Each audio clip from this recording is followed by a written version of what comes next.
আপনারা আহমদ দিদাদের নাম শুনেছেন? জাকির নায়েকের গুরু আহমদ দিদাদ একটা বই লিখেছেন, the ultimate miracle of the holy Quran. ওই বইতে তিনি উল্লেখ করেছেন ইউনাইটেড স্টেটস অফ আমেরিকার কিছু বিজ্ঞানীরা সবচেয়ে পাওয়ারফুল যে কম্পিউটার ক্রে 1 সুপার কম্পিউটার, এটা দিয়ে আমেরিকার মিলিটারিতে যারা চান্স পায়, মানে সেনাবাহিনীতে, তারা ম্যাথমেটিক্যাল ক্যালকুলেশন গুলো করার জন্য এই কম্পিউটার ব্যবহার করে। আহমদ দিদাদ তার ultimate miracle of the Holi কোরআনে বলছেন যে কম্পিউটারের সব ইনফরমেশন গুলোকে কনসাইজ করে ওই ক্রে 1 সুপার কম্পিউটারের মাইক্রো চিপসের ভেতর ঢুকিয়ে কমান্ড করেছে, is it possible to create a book like Quran? ও কম্পিউটার, তুমি অ্যানালাইসিস করে বলো এই কোরআনের মতো আরেকটা বই কি পৃথিবীর মানুষের বানানো সম্ভব? আপনারা বলছেন জি না, কিন্তু কম্পিউটার বলেছে ইয়েস, সম্ভব। It's possible but you need to spend more than 63 octillion years. সম্ভব, কিন্তু পৃথিবীর সব মানুষদেরকে 63 অক্ট্রিলিয়ন বছর বেঁচে থাকা লাগবে আর চেষ্টা করা লাগবে। এটা শুনে বিজ্ঞানীরা তো মহা খুশি, হোক না অক্ট্রিলিয়ন আর ফক্ট্রিলিয়ন, পারাতে যাবে। কিন্তু নিউমেরিক্যাল সায়েন্স বলে যে octillion is very dangerous to reach there. Octillion হচ্ছে এমন একটা সংখ্যা যেটা পর্যন্ত পৌঁছা মানুষের পক্ষে অসম্ভব। সংখ্যাতাত্ত্বিক নিয়ম আমাদেরকে শেখায় যে সংখ্যা শুরু হয় একক দিয়ে, তারপরে দশক, তারপরে শতক, তারপরে সহস্র, তারপর উজুত, তারপরে লক্ষ, তারপরে নিযুত, তারপরে কোটি, তারপরে মিলিয়ন, বিলিয়ন, ফিলিয়ন, জিলিয়ন, তারপরে হচ্ছে অক্ট্রিলিয়ন। সুবহানাল্লাহ কইতে বললেন না? এই 63 অক্ট্রিলিয়ন বছর আমাদের বাইসে থাকা লাগবে। আর 63 বছরই তো আমরা হায়াত পাই না, ঠিক কি না? 63 অক্ট্রিলিয়ন বছর যদি পৃথিবীর সবগুলো মানুষ হায়াত পায় আর যদি চেষ্টা করে, তাহলে পারহ্যাপস মেবি সম্ভবত কোরআনের মতো আরেকটা বই বানালেও বানানো যেতে পারে। সর্বশেষ কম্পিউটারের স্ক্রিনে অ্যানালাইসিস শেষে, বিশ্লেষণ শেষে যে কথাটা এসেছে সেটা হচ্ছে it's quite impossible to create a book like Quran. পৃথিবীর মানুষগুলোর 63 অক্ট্রিলিয়ন বছর বেঁচে থাকাও সম্ভব না, কোরআনের মতো আরেকটা বইও বানানো সম্ভব না। চিল্লায় বলেন ঠিক কিনা? ওই কোরআন আমাদের হাতে আজও আছে না নাই? The greatest resource of power, the book of books, পৃথিবীর সবচেয়ে সেরা বই। সুদ হচ্ছে পুঁজিবাদী অর্থনীতির হাতিয়ার। দমন নিপীড়নের মূল মাধ্যম হচ্ছে সুদ। এই সুদের কারণে যারা ধনী এরা শুধু ধনী হতে থাকে, আর যারা গরিব শুধু গরিবই হতে থাকে। ইসলাম চায় না যে রাস্তার এক পাশে পাঁচতলা আর এক পাশে থাকবে গাছতলা। চিল্লা এখন ঠিক কিনা? ইসলাম চায় কায়লা ইয়াকুনা দুলাতান বাইনাল আগনিয়াই মিনকুম, সম্পদ যাতে ধনীদের হাতে কুক্ষিগত হয়ে না থাকে, সম্পদের তারল্য যাতে সবার হাতে পৌঁছে যায়। এজন্য ইসলাম সুদকে করেছে হারাম আর ব্যবসাকে করেছে হালাল। চিল্লায় পড়েন আল্লাহু আকবার। এজন্য রাব্বুল আলামিন বলেন ওয়া আহাল্লাল্লাহুল বাইআ ওয়া হারামার রিবা, আমি আল্লাহ তোমাদের জন্য সুদকে করলাম হারাম আর ব্যবসাকে করে দিলাম হালাল। সুবহানাল্লাহ। ব্যবসাকে হালাল করেছে কে আর সুদকে হারাম করেছে কে? সুদের মধ্যে দেখা যায় অনেক লাভ, অনেক টাকা, অনেক বরকত, শুধু বেড়ে যায়। আল্লাহ বলে তোমাদের দৃষ্টিতে টাকা বেড়ে যায়, আমি আল্লাহর কাছে বাড়ে না। আর তোমরা যখন যাকাত দাও, দান করো, তোমাদের দৃষ্টিতে দেখা যায় টাকা কমে যায়, কিন্তু আমি আল্লাহর কাছে টাকা কমে না। সুবহানাল্লাহ। এজন্য সুদকে আল্লাহ নিশ্চিহ্ন করে দিবেন। ইয়ামহাকুল্লাহ ওয়া ইউরবিস সাদাকাত, আল্লাহ বলে আমি সুদকে নিশ্চিহ্ন করে দেব, সুদকে আমি ধ্বংস করে দেব, সুদের ভেতরে কোনো বরকত দেব না। আর ব্যবসা করলে সামান্য ব্যবসার ভেতরে বরকত ঢুকিয়ে দিবে কে?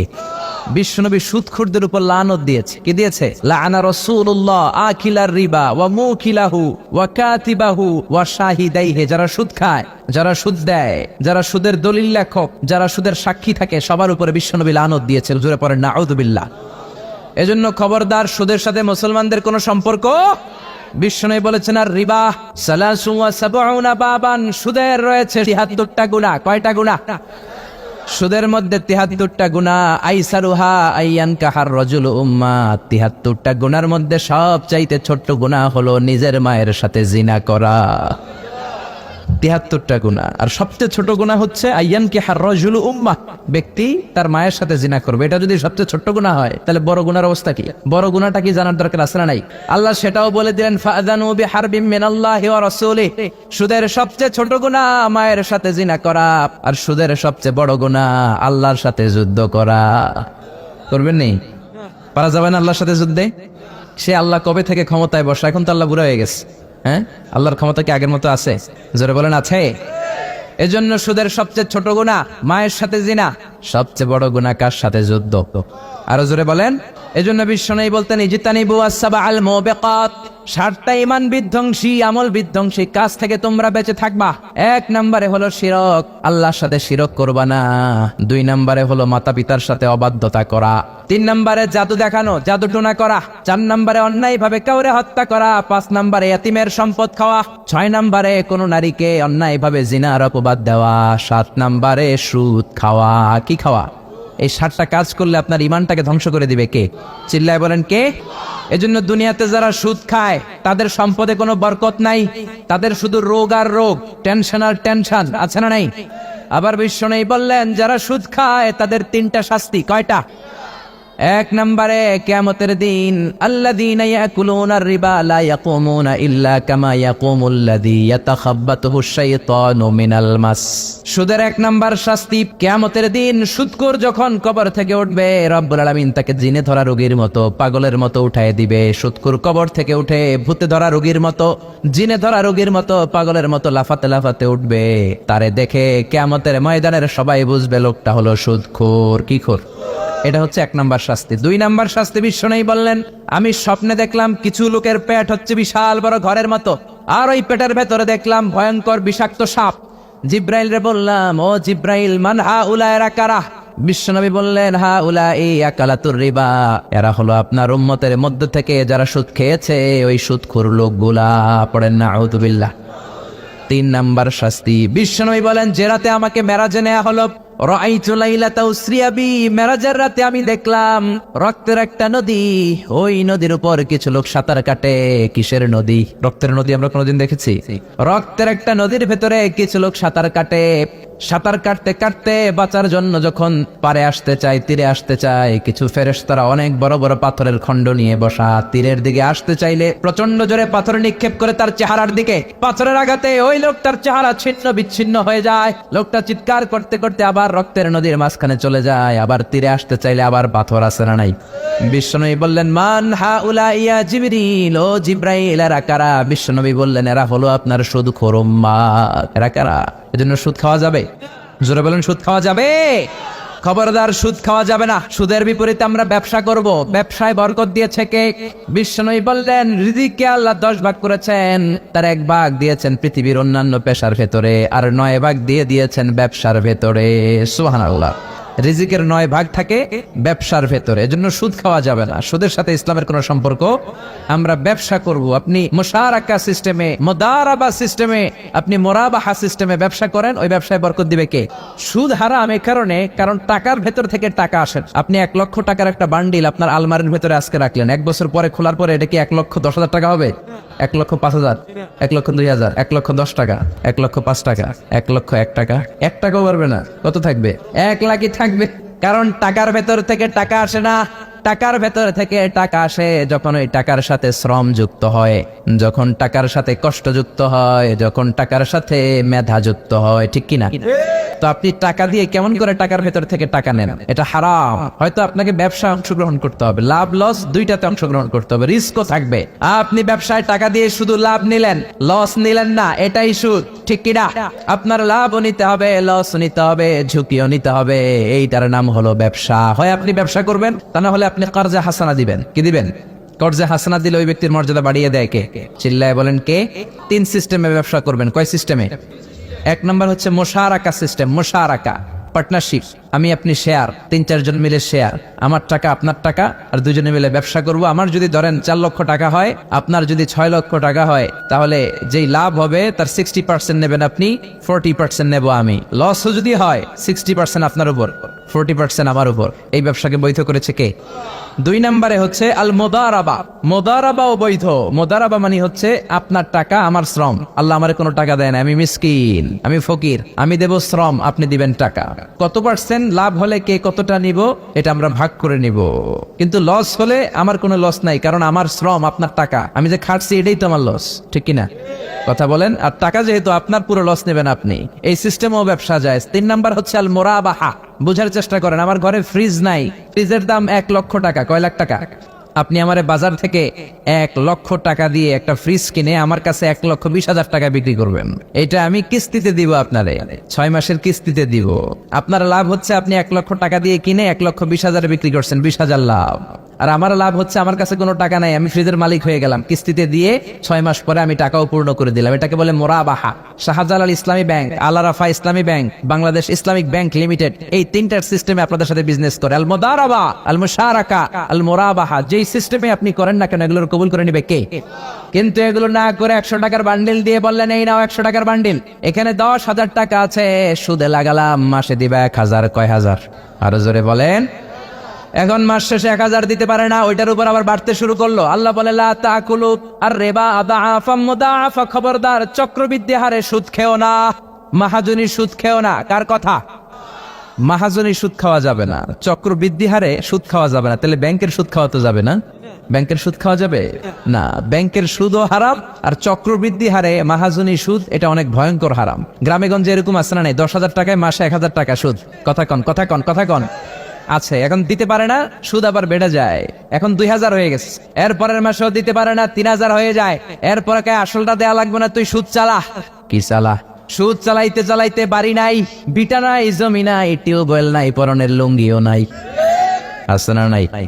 এটার বলে মহাজনী সুদ, এটার বলে চক্রবৃদ্ধি হারে সুদ। এই সুদ খাওয়া যাবে না। এজন্য সুদ আপনি খেলে এই সুদের এই সম্পদের ভেতরে কোনো বরকত নাই, এটাকে ধ্বংস করে দিবে কে?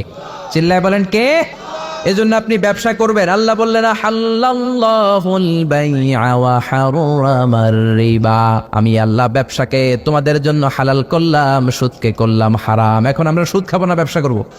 ব্যবসার সিস্টেম হচ্ছে আপনাকে লাভ লস দুইটাতে অংশগ্রহণ করতে হবে। আপনি যদি বলেন না আমি শুধু লাভ নিব, লস নিব না, এটা ব্যবসা হবে? এটা সুদ হবে। এটা কি হবে? চিল্লায় বলেন কি হবে? এরপর ইসলাম বলে লা মাইসার, কোনো জুয়া চুরি থাকবে না। বিজনেসের মধ্যে জুয়া চুরি নাই, মানে লটারি নাই। কিন্তু বাংলাদেশে লটারি সিস্টেম আছে না নাই? 10 টাকায় 40 লক্ষ টাকা আছে না নাই? এটা সরাসরি জুয়া চুরি, এটার সাথে ইসলামের কোনো সম্পর্ক। এর কারণ হচ্ছে আমরা 10 টাকা দিয়ে লটারি কিনি, পাই এরকম একটা কাগজ, এই লটারির একটা নাম্বার থাকে এখানে, ঠিক কিনা? আর লেখা আছে 10 টাকায় প্রথম পুরস্কার 40 লক্ষ টাকা। লক্ষ লক্ষ মানুষ 10 টাকা দিয়ে এটা কিনে। কেনার পর যেদিন ড্র হবে, রাফেল ড্র, একজন পায় 40 লাখ, আরেকজন পায় 30 লাখ, আরেকজন পায় 20 লাখ, আরেকজন 10 লাখ, পঞ্চম পুরস্কার পায় 1 লাখ, আর লক্ষ লক্ষ মানুষ এই কাগজ পানিতে ভিজায় খায়। সিল্লা এখন ঠিক কিনা? এটার নাম হচ্ছে জুয়া চুরি, এটা জায়েজ নাই। কিন্তু এই লটারির কাগজের সাথে যদি আপনার একটা কলম দিয়ে দেয়, এটাকে জায়েজ করার সিস্টেম আছে। এই 10 টাকার লটারির, যখন আপনি লটারিটা কিনবেন, আপনাকে যদি একটা কলম দিয়ে দেয়, তাহলে কেমন যেন আপনি 10 টাকা দিয়ে একটা কলম কিনলেন। এটা ব্যবসা, এটা হচ্ছে ব্যবসার সুরা, এটা জায়েজ আছে না নাই? তার মানে লক্ষ লক্ষ মানুষ যখন লটারি কিনলো, সাথে পেলে একটা কলম, এরপরে ড্র হওয়ার পরে একজন পাবে 40 লাখ, আরেকজন 30 লাখ, একজন 20 লাখ, আরেকজন 10 লাখ, আর লক্ষ লক্ষ সবাই পাইছে একটা করে কলম। তার মানে আমরা সবাই কিছু না কিছু পাইছি। সিল্লা এখন ঠিক কিনা? এই সিস্টেমে যদি করেন তাহলে এটারে বৈধ করে দিবে কে? এরপরে ইসলাম বলেন নো আনসার্টেইনটি, কোন ব্যবসার মধ্যে আনসার্টেইনটি থাকতে পারবে না, সুনিশ্চিত হতে হবে সবকিছু। লা দারারা ওয়ালা দারার ওয়ালা গারারা ফিল বাই, বেচা কিনার মধ্যে কোনো ধোঁকাবাজি থাকতে পারবে না, অনিশ্চয়তা থাকতে পারবে না। অনেকে উড়ন্ত কবুতর বিক্রি করে, আছে না নাই? কবুতর যারা পালেন, 10টা কবুতর আছে আপনার, আপনি দেখবেন সারাদিন কবুতর আকাশে উড়ার পরে বিকালে আবার বাসায় চলে আস। আপনি বললেন এই যে 10টা কবুতর আকাশে উড়ে, এই 10টা কবুতর আপনার বিক্রি করে দিলাম, এক একটা 100 টাকা করে, 10টায় কত হয়? 1000 টাকা বিক্রি করে দিয়েছেন। এই ব্যক্তি শরীয়ত সম্মত হয় না। এর কারণ প্রতিদিন কবুতর গুলো বিকেল বেলা উড়ার পরে সন্ধ্যাবেলায় ফিরে, আজকে বিকেলে নাও ফিরতে পারে। যেরকম ঠিক কিনা? আজকে 10টা কবুতর যদি অন্যদিকে চলে যায়, 1000 টাকা লিয়ে কিলাকিলি আছে না নাই? ইসলাম বলে কিলাকিলির কোনো সুযোগ নাই। কবুতরগুলো নামবে, 10টাতে তুমি ধরবা, কবজ করবা, তার হাতে হ্যান্ড ওভার করবা, তারপরে বিক্রি করবা। এটা জায়েজ করে দিবে কে? এরপরে পুকুরের মধ্যে মাছ থাকা অবস্থায় কেনা বেচা জায়েজ নাই। এরকম কেনা বেচা বাংলাদেশে আছে না নাই? আন্দাজে মানুষে শখের বসে কিনে ফেলে, পুকুরের মধ্যে বুদবুদ করতেছে, ভাবতেছে হাজার হাজার মাছ কিনছে, 10 লক্ষ টাকা দিয়ে কিনে ফেলছে। কই মাছের পুকুর, উঠায় দেয় 20 কেজি কই আর 50 কেজি কাঁকড়া আর 70 কেজি ব্যাং, আছে না নাই? এরপরে কিলাকিলি আছে না নাই? এজন্য ইসলাম বলে না, কবুতরটা হাতের মধ্যে কবজ করার পরে যেমনি বিক্রি করলাম, মাছগুলাও জাল দিয়ে তোলো, তারপরে গনে গনে বিক্রি করো, কবুল করে নিবে কে? গাভীর ওলানের মধ্যে দুধ রেখে বিক্রি করা জায়েজ নাই। ওলান এত ফিলা গেছে, এরকম এটা মনে হচ্ছে যে 20 কেজি, দহন করার পরে পাওয়া গেছে 5 কেজি, এরকম আছে না নাই? কারণ এটা দুধের কারণেও ফুলতে পারে, টিউমারেও ফুলতে পারে, ঠিক কিনা? এজন্য ইসলাম বলে লা গারারা ফিল ইসলাম, ইসলামে কোনো গরার নাই, ধোকাবাজি নাই, আনসার্টেনটি নাই, অনিশ্চয়তার মধ্য দিয়ে হাওয়ার মধ্যে কোনো বিজনেস নাই। আগে জিনিসটা তোমার হাতে নাও, তারপরে বিক্রি করো, কবুল করে নেবে কে? শেয়ার বাজার নিয়ে প্রশ্ন করে যেই প্রোডাক্টের ব্যবসা হালাল ওই প্রোডাক্টের শেয়ারও হালাল, চিল্লায় বলেন ঠিক কিনা? এরপরে বিশ্বনবী বললেন মান গশানা ফালাইসা মিন্না, বেচা কিনার মধ্যে যে আমার উম্মতদের মধ্যে যে অন্যকে ধোকা দেয় সে আমার উম্মত হতে পারে। ধোকাবাজির ব্যবসা বাংলাদেশে আছে না নাই? ফলের দোকানে গেলে দেখবেন চকচকে যেই সাইডটা ওই সাইডটা ক্রেতার দিকে রাখে, পচা জায়গাটা নিচের দিকে রাখে, এরকম ব্যবসায় আছে না নাই? বিশ্বনবী মদিনার বাজারে গমের দোকান পরিদর্শন করতে গেলেন, যে দেখলেন গমের স্তূপ, বিশ্বনবী গমের ভেতরে হাত ঢুকায় দিলেন। উপরে দেখা যায় শুকনা গম, ভিতরে দেখা যায় ভিজা গম। বিশ্বনবী বললেন মান গশানা ফালাইসা মিন্না, যে আমাদেরকে ধোকা দেয় সে আমাদের উম্মত নয়। The person who deceives us is not among us, যে আমাদেরকে ধোকা দেয় সে আমাদের উম্মত হতে পারে। এজন্য এই ধোকাবাজি করে কোনো ব্যবসা করা যাবে? আর সুদের সাথে আমাদের কোনো সম্পর্ক? সুদকে ধ্বংস করে দিবে কে? আর ব্যবসায় বরকত ঢুকিয়ে দিবে কে? বরকতে বিশ্বাস করেন তো? বিশ্বাস করেন? অল্পের ভেতরেও বরকত হতে পারে, 1000 কোটি টাকার মধ্যেও বরকত নাও থাকতে পারে, চিল্লায় বলেন ঠিক কিনা? এজন্য আজ থেকে সুদের সাথে আমাদের কোনো সম্পর্ক নেই, আমরা ব্যবসা করব মুশারাকা সিস্টেমে, মুদারাবা সিস্টেমে, মুরাবাহা সিস্টেমে ব্যবসা করব।